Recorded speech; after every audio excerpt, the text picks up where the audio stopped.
Hey, what's up YouTube? OCTurboJoe back here again. It's been 2.5 years. I'd like to say sorry and thank you for being patient. But the whole time I've been gone, it's been very good with the car. It's been boringly reliable. I like to throw that term around. But something has happened, unfortunately, and we're going to get to that. This is going to be a two-part series on upgrades to cooling. So stay tuned. Damn, it's fucking hot in here.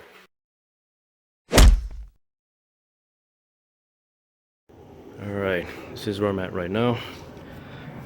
Right here is my rack and pinion, which has failed miserably. First leak was right here at the valve body. I replaced the seals.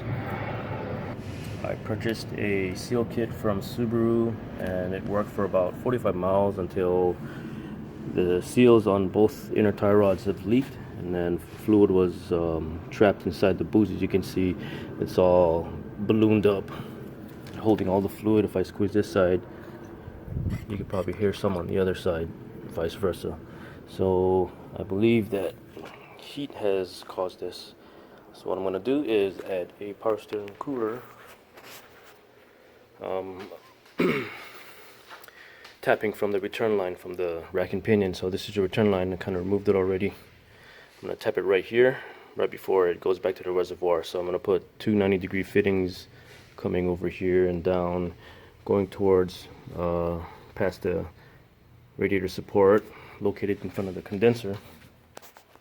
It's going to be located somewhere in there, and yeah, it's going to return back to the reservoir like I said. So let's go on with cutting some of the hoses. Alright, so we're going to build the rest of the lines going to the cooler. These hoses are different from the OEM hoses that are already on the car. These are Gates belts. I got 11/32 in their diameter. You can use 3/8 for these -6. I think 3/8 is the proper size, but this adds a little tightness to it, and it's just barely, just a step down from 3/8. And all it is return, so you don't have to worry about it. But make sure that it's rated for ATF or power steering. Okay, so looking at it, I'm probably gonna have the splice right here, with these two 90 degrees going this way. Alright, so instead of going straight to the reservoir, I'd go here towards the cooler, and then from the cooler come back here and back to the reservoir. So I'm going to have to take a good amount of hose off. And you want to use something like this. You don't want to use scissors or a blade or anything like that. Use this. It's the proper tool for cutting hoses if you want to get a nice clean cut. Here goes nothing.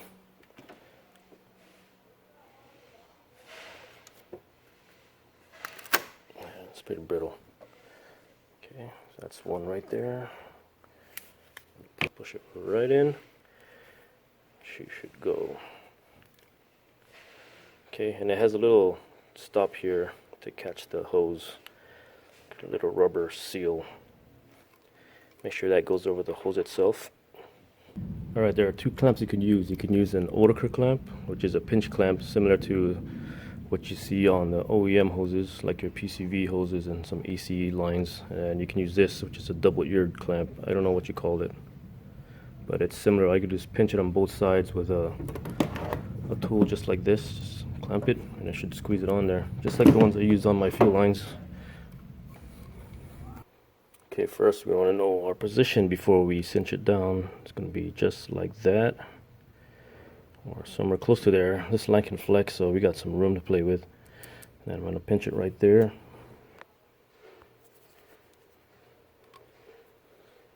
You want even pressure on both sides. Okay, so this is it. This is the first line going to the cooler, straight from the rack and pinion. And go ahead. We're going to remove this towel here, since we got no fluid coming out.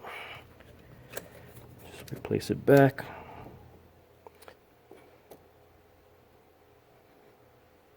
Alright, she's in place. First one. And the second one. So I have to take some meat off right here, since it's going to be butted up right against each other.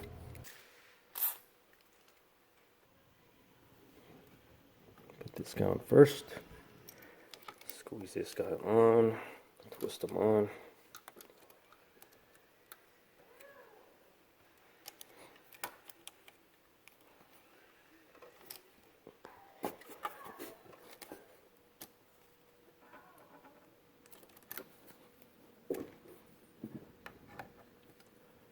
Pinch, pinch.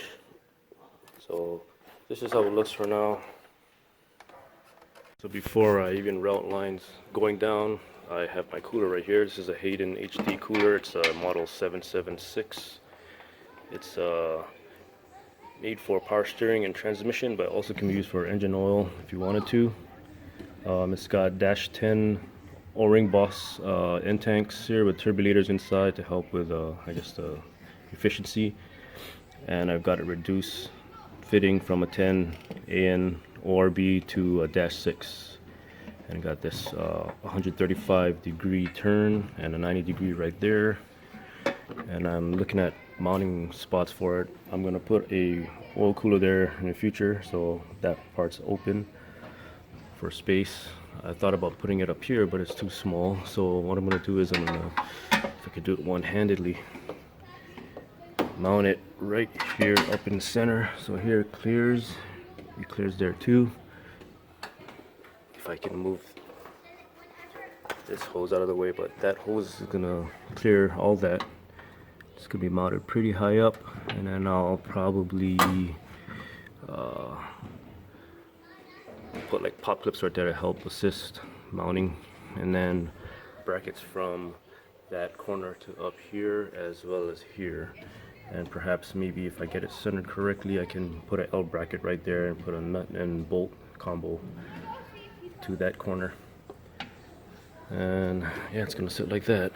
So I'm gonna have to remove the front support with 8 bolts. 4 on this side, 1, 2, 3, 4. Sorry, I'm doing one-handedly. 5, 6, 7, and 8. I'm gonna remove that out and try to see if we can facilitate any kind of mounting with it. It sits right in front of the hood latch. So like I said, I'm gonna put pop clips there just to hold it in, just for assistance. Okay, it's gonna be like that. It's not gonna be centered otherwise, but I have to clear that support beam right there that comes off. So that has to be taken into consideration, and make sure that we're clear everywhere else.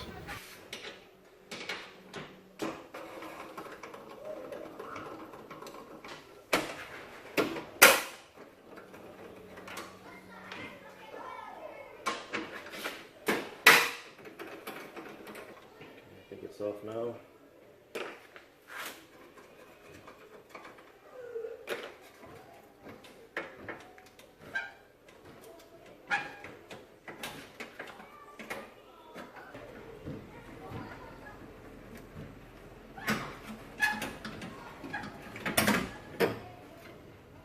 Okay, that's it. There's the taper holes. So if you want to put in a pop clip somewhere, make sure that the hole the hole is slightly smaller than the actual pop clip you're using. That's where it provides the actual expansion for locking it in. So we're gonna try go with a 7/32. I might start with something smaller, but hopefully this is what we'll end up with, or better depending on what we do. So let's go ahead and do it. So what I'm gonna do is try to kind of go around in a circle.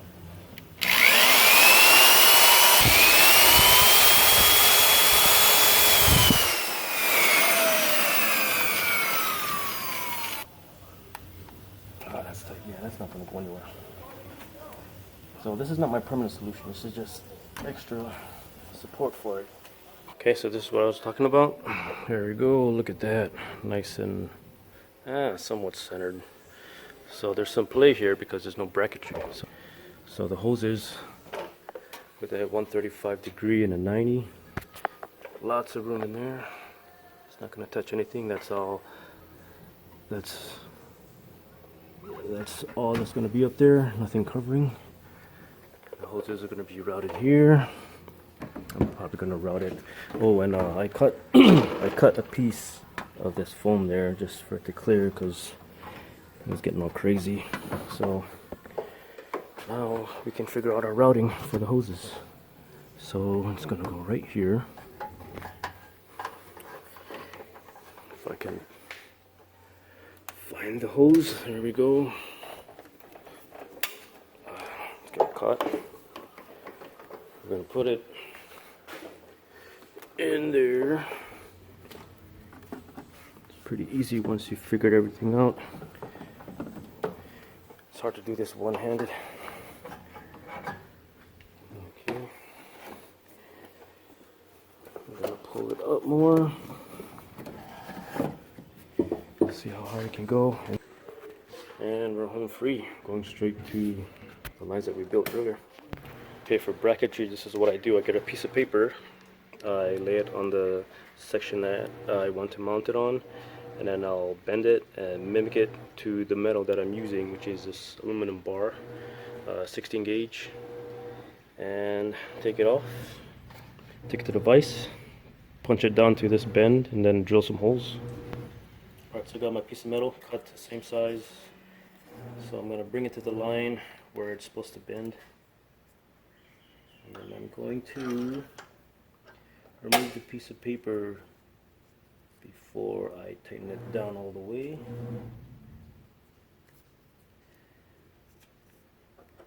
Okay, it's pretty ghetto, but works. Okay, that's the bend right there. And all I'm gonna do is hit it with a good old hammer. Okay, now let's go ahead and test fit it. Put it back here again, so you can see the holes line up right there. And since that's a bit more centered and this isn't, right there, you see that? It's close to the edge. I'm gonna have to notch it right there, so it'll still be secured. And I also did the other side, pretty radical bends. So I'll use one of those holes, and then if I can line it up right, it's gonna be just like that. Yeah, so 2 down, 2 more to go,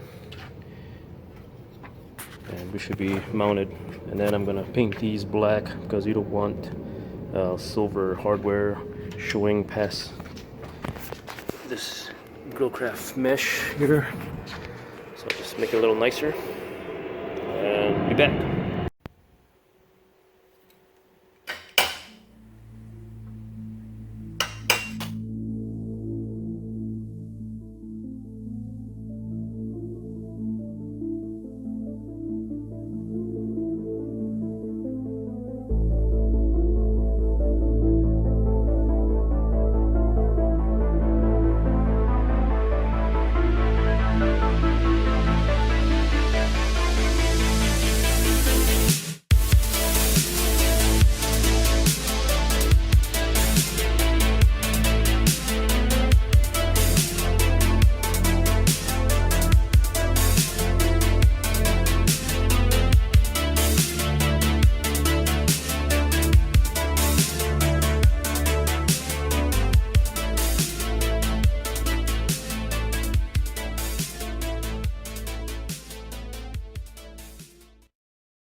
Alright, so it's been about a week and a half or two since I've been filming whatever I was doing. Obviously, everything has changed from what I originally had planned. The lines have, the line routing has changed. When I first started it, the return was going over the ABS module. Now I have it spun towards the front. I had to remove the old double ear clamp and then spin this guy downwards. There you go, and then you can see there's a male union there. It's a -6 union to another straight hose end going to the front of the vehicle towards the power steering cooler. If you guys can see, here we go, right through the grill. Here it is. And it's doing great. I don't know how cool it got, but this is just another peace of mind mod that, you know, that I know that will work, because Subaru has not provided any sort of cooling for the power steering system, and I believe that heat was really the problem with all the racks failing. And as it comes back on this, I believe so, it's upper line, it's going to return to the reservoir. Got a 45-degree hose end to another male hose end. I don't know if you guys can see that. And there's another 90-degree hose end that I originally used coming from this way, like that we saw. And I also spun this guy, used to point upwards this way, coming from the return. That's the same line that I snipped in half, but I turned it down and it's returning back to the reservoir. So this routing looks much cleaner than what I had originally planned. Going over the ABS, it just kind of, I don't know, it just looked too much for me. But this is just hiding under, everything is tucked under the feed hoses to the pump itself, and then back with the feed, the pressure line. And this is some kind of fire shield. I don't know what it's really called, but some manufacturers call them pyro shield. I call them as pyro shield. We have these at work and on aircraft, but I bought it from my hydraulic shop, local hydraulic shop. And all I did was clamp it on here on a solid part of the fitting, which is a twist lock type. You can see there's double ear clamps, double ear clamps. It's not really squeezed on tight, it's just enough to hold it. So that also provides another protection from heat from the engine, because it does really get hot. This is now cooled off, but it's still a little warm. The only heat protection it has from heat in stock form are these heat shielding right here. That's the return line right there. And that's all you have. There's no other way of cooling the fluid. If you look at 350Zs, I want to say maybe heavy duty trucks that have like heavy loads of steering, big tires, big wheels, this is a must. And some Japanese models, STIs, like I want to say the Spec C has a power steering cooler. It's just a 2-pass type. But this is much better, much more efficient cooler than what OEMs usually provide. So if you're wondering why I installed a power steering cooler on my car, it's because, you know, if you got like larger wheels in stock, you like to do some spirited driving, you sit in traffic for a long period of time, it does tend to heat up and puts a lot of load on the rack and pinion. Adding a cooler just makes it, you know, a little cooler. I'm not sure how much, but it extends the life of your seals just by reducing the temps. Before the rack and pinion failed, I could hear, you know, little squealing sounds. I'm not sure it's from the pump itself. Maybe it could have been from that, but it was a sign that the seals were slowly going away, slowly degrading, and it was probably air going in there. So I've run it for about a week and a half or two, like I said, and the fluid hasn't dropped. The noise is gone, and it just feels smoother. And I also have to add that I installed Whiteline's power steering rack bushings, so that helps the tightness of the feedback that you get from the steering. And it's a successful modification, and one that I believe you should do, because 08 to present STIs, the hydraulic steering rack have been failing here and there. I mean, I don't know how often, but when I did an inquiry on my rack and pinion before I repaired the seals, there were 2, and within a week both were gone. So that's a sign right there that it's been common. I don't know why they haven't sent a TSB or anything like that. I don't know how common it is, like I said, but it goes to show you that you'll just take your money and replace it. That's quite a fact. So before I end this video, I want to thank Jason Knight of Hayden Automotive for sponsoring the heat exchangers. Model 776 for the power steering and model 777 for the oil cooler, which is coming up in a little bit. I'll be doing a DIY on that as well. But yeah, I just want to say thank you to Hayden Automotive. They're awesome people. They got some awesome products, and you guys should hit them up. Hope you guys learned from it, and see you guys soon. Like and subscribe. See you later.